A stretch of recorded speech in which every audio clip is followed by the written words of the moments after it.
Buongiorno, un altro punto di vista di Friuli Doc, l'accoglienza ai camperisti. Siamo in via Chiusaforte, abbiamo avuto tantissimi ospiti, siamo sul centinaio di presenze di mezzi in questi 4 giorni di Kermesse. Siamo molto contenti, ospiti dall'Austria, dalla Germania, dalla Francia e anche ovviamente dall'Italia. Un servizio che il Campeggio Club Udine fa gratuitamente. Il Campeggio Club Udine fa parte della Federazione Campeggiatori ed è un fiore all'occhiello per quello che riguarda appunto Friuli Doc.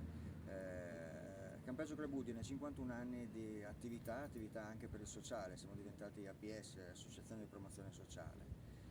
Siamo contenti di collaborare, questo è il terzo anno con l'amministrazione comunale per l'accoglienza.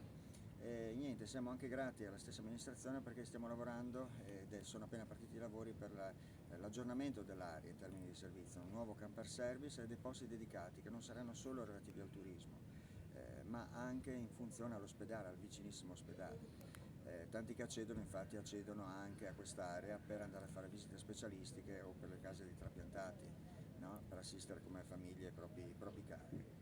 Niente, siamo veramente molto contenti, non è stato facile, il tempo insomma è stato un po' ballerino, però le presenze sono state notevoli, siamo veramente contenti. Un caro saluto a tutti.